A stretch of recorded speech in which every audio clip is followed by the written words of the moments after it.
In this video, I want to give you a 20-minute piano routine that actually works for beginners. It's simple, realistic, and designed to help you improve without turning piano into a chore. Because don't forget, it's called playing piano. You're here to have fun, to enjoy yourself. Now, when I say works, I don't mean this will turn you into a concert pianist in a week. I mean it will help you build a real habit, improve the right skills, and still end each session feeling like you made progress and actually played music. Now, for beginners, a good routine needs 3 things. First, it needs to be short enough that you'll actually do it. Second, it needs enough structure that you're not guessing. And third, it needs to include real music, because if practice is all drills and no songs, most people won't stick with it. So let's get into it. The first step is all about settling in. For the first 2 minutes, do almost nothing dramatic. Sit down properly. Put both hands on the keys. Shake out the tension in your wrists. Take a breath. Playing piano is like a workout for your brain and hands, your whole body if you're Lang. Now, this part sounds small, but it tells your brain, okay, we're here now. And that makes it much easier to start, especially in the morning when you're not fully awake yet. It's all about setting the right intentions.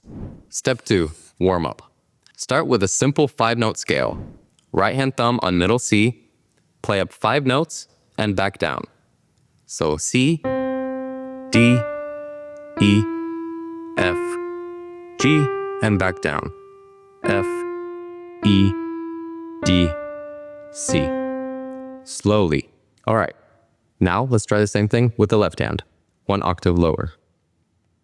C, D, E, F, G, F, E, D, C. If you're feeling brave, you can try it with both hands at the same time. C, D, E, F, G. While your hands are moving, check in with yourself. Are your shoulders relaxed or creeping towards your ears? Are your wrists sitting naturally or dropped too low? Are you breathing or are you holding your breath? If that feels easy, try changing the rhythm a little. For example, long, short, long, short, long. Or play a little louder, then softer. The point is not speed, but control. If your hands feel clumsy here, good. That's normal. Beginners always think clumsy means something's bad. It usually just means something's new. Your hands are just getting used to the new notes. Step 3, practice a specific skill. Now, this is your bite-sized mission of the day. It could be practicing reading a note you always have trouble with, or a chord jump, or a specific bar. The point is, focus on one skill to exercise today, not 5. If your song uses a left-hand broken chord, practice that. If your song is hard because of rhythm, clap the rhythm first. If reading notes slows you down, spend 5 minutes just locating the notes you keep missing. The piece that I'm learning right now is Morning Mood by Edvard Grieg. And in the left hand, there's this tricky part where we jump from F and C to D and A in the left hand. So to practice that, I'll isolate those 2 bars, select the loop, and practice.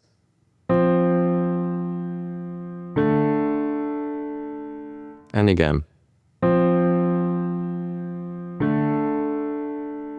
This might look easier than it actually is. I just practice this on repeat until I feel comfortable with this chord jump.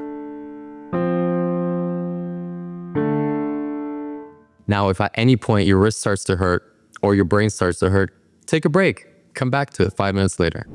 Step 4, song time.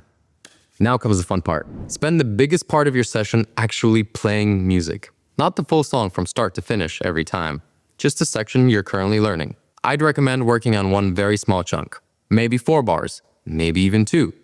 Play it slowly, then repeat it. If you're using Flowkey, this is where features like slowing it down, looping a section, or following the hand view can really help you stay focused on one piece at a time. So back to Morning Mood. The section that we isolated before, we're gonna try now with both hands.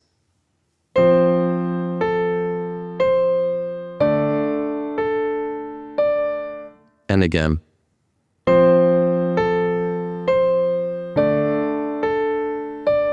It's a lot easier now that I'm comfortable with the left hand.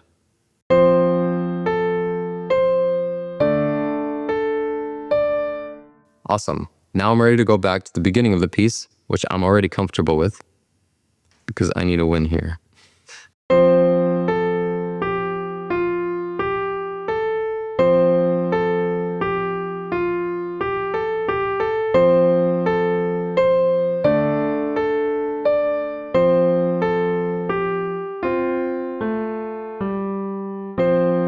You want to leave each session with proof, not just effort. Even a tiny section of a real song gives you that. And finally, step 5, end on a high note. For the last 2 minutes, don't just stop when you get frustrated or run out of time. End on purpose. First, replay one thing that went well today. Something tiny.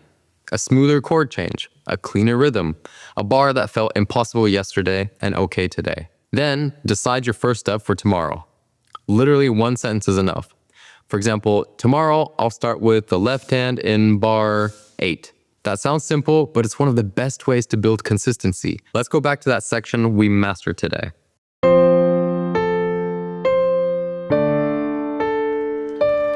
Yes, dopamine hit. So when should you do this routine? For beginners, I always recommend the morning because your brain is less crowded. You haven't had 12 tabs open in your mind yet. You can just sit down and do the routine before the day gets noisy. But this doesn't only work in the morning. The real trick is consistency. After coffee, after breakfast, before work, after work, whatever moment you can repeat. If one day you only have 12 minutes, do 12. The key is the habit. The habit matters more than the perfect session. So here are 3 quick tips to help you build a habit that lasts. Number 1, keep the keyboard ready. If you have to set everything up every time, the routine already has friction. So leave the keyboard open. Leave the iPad charged. Make starting feel obvious. Number 2, track consistency, not perfection. Your goal is not an amazing session every day. Your goal is to become someone who returns. And number 3, end before burnout. A beginner routine should leave a little energy in the tank.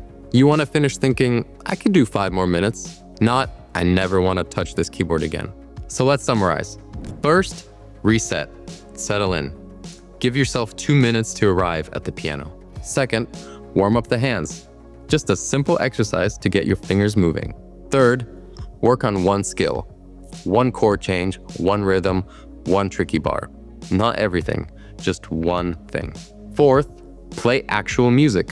Spend the biggest part of your session on a real song, because that's what keeps piano fun.